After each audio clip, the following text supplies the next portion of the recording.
Welcome back to weekend Arabia. എത്രമാത്രം തണുപ്പ് ഉൾക്കൊള്ളാൻ നമുക്ക് സാധിക്കും?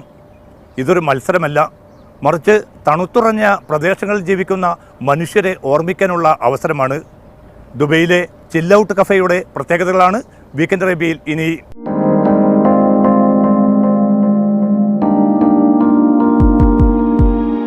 ഗൾഫിൽ ഇത് തണുപ്പ് കാലമാണ്. മൂടൽ മഞ്ഞിനൊപ്പം മരുഭൂമിയും തണുത്തു വിറയ്ക്കുന്നു. രാത്രിയിൽ പുറത്തിറങ്ങാൻ സ്വെറ്റർ വേണം. എങ്കിലും അന്തരീക്ഷോഷ്മാവ് 10 ഡിഗ്രി സെൽഷ്യസിന് താഴെ പോകുന്ന ദിവസങ്ങൾ അപൂർവമാണ്. കേരളത്തിലായാലും അങ്ങനെ തന്നെ. 15 ഡിഗ്രിയിൽ താഴെ പോയാൽ തന്നെ നമുക്കത് വല്ലാത്ത തണുപ്പാണ്. ശരീരം കോച്ചി വിറയ്ക്കുന്ന തണുപ്പ് എന്താണെന്ന് ഇനിയും നമ്മൾ അറിഞ്ഞിട്ടില്ല.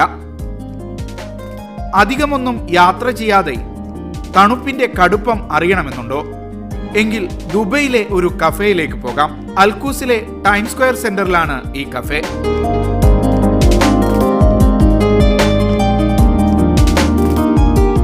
ചിൽ ഔട്ട് കഫേയിലേക്ക് നിങ്ങളെ വരവേൽക്കുന്നത് കനത്ത രോമക്കുപ്പായങ്ങളും തൊപ്പിയും ഗ്ലൗസുമൊക്കെ നൽകിയാണ്. ഇനി അകത്തേക്ക് കയറാം. എല്ലാം ഹിമമയം. കഫേയിലെ ശില്പങ്ങളെല്ലാം ഐസിൽ തീർത്തവയാണ്. ഈ ശില്പങ്ങൾ ഉരുകില്ല എന്ന് ചോദിക്കരുത്. -6 ഡിഗ്രി സെൽഷ്യസ് തണുപ്പാണ് ഇതിനകത്ത്.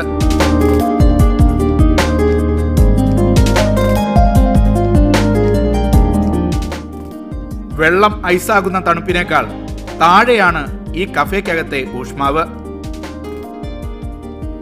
ഈ തണുപ്പ് ആസ്വദിക്കാൻ ഇഷ്ടപ്പെടുന്നവർക്ക് അകത്തിരുന്ന് കാപ്പി കുടിക്കാം, പോപ്കോൺ കഴിക്കാം, ചോക്ലേറ്റ് ഡ്രിങ്ക്സ് നുകരാം. തണുപ്പിനെ അതിജീവിച്ച് ഇവയൊക്കെ പാകം ചെയ്യാൻ 109 ഡിഗ്രി ചൂട് പുറപ്പെടുവിക്കുന്ന ഉപകരണങ്ങളാണ് ഇവിടത്തെ കൊച്ചു അടുക്കളയിലുള്ളത്.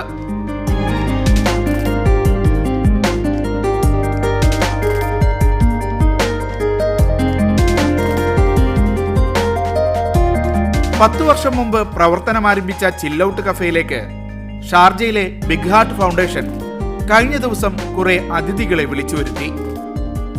ഒരു ചെറിയ വെല്ലുവിളി മുന്നോട്ട് വെച്ചു. കമ്പിളി വസ്ത്രങ്ങളില്ലാതെ എത്ര നേരം -6 ഡിഗ്രി സെൽഷ്യസിൽ തുടരാൻ കഴിയും എന്നതാണ് വെല്ലുവിളി.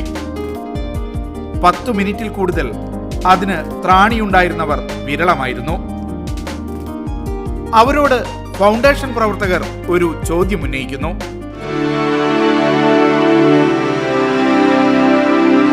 രാത്രി മുഴുവൻ ഈ തണുപ്പിൽ ഒരു പുതപ്പ് പോലും ഇല്ലാതെ കഴിച്ചുകൂട്ടുന്നവരെ നിങ്ങൾക്ക് എങ്ങനെ സഹായിക്കാനാകും?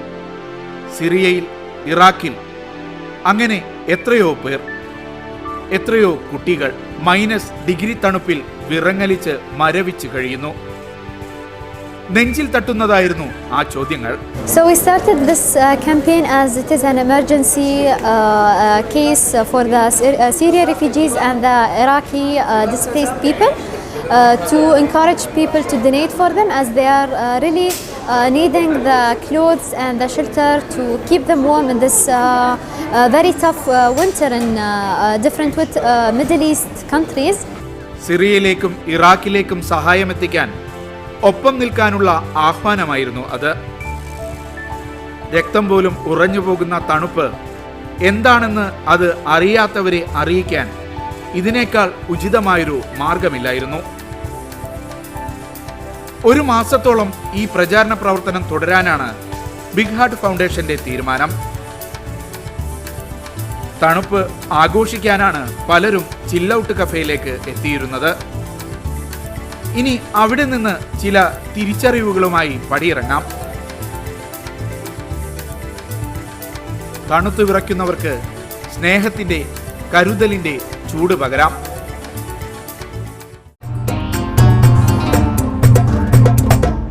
ഭരണകൂടം അതിൻ്റെ ധാർഷ്ട്യ നിലപാടുകൾ തുടരട്ടെ. എങ്കിലും തോറ്റുകൊടുക്കാൻ തയ്യാറല്ലെന്ന് ഒരു ജനത തെരുവുകളിൽ ഉറക്കെ പറഞ്ഞുകൊണ്ടേയിരിക്കുന്നു. ഇതാണ് നമ്മെ മുന്നോട്ട് നയിക്കാൻ പ്രേരിപ്പിക്കുന്നതും. വീക്കെൻഡ് അറേബ്യ അവസാനിക്കുന്നില്ല. ഈ എപ്പിസോഡിനെ കുറിച്ച നിങ്ങളുടെ അഭിപ്രായങ്ങൾ, വിലയിരുത്തൽ, വിമർശനങ്ങൾ ഞങ്ങൾക്ക് പ്രധാനമാണ്. വീക്കെൻഡ് അറേബ്യയിൽ ഉൾപ്പെടുത്താൻ ആഗ്രഹിക്കുന്നവ നിങ്ങൾക്കും നിർദ്ദേശിക്കാവുന്നതാണ്. വീക്കെൻഡ് അറേബ്യയുടെ മുൻ എപ്പിസോഡുകൾക്ക് ഞങ്ങളുടെ വെബ്സൈറ്റ് സന്ദർശിക്കുക, media1tv.in. തൽക്കാലം വിട, അടുത്ത വാരാന്ത്യത്തിൽ വീണ്ടും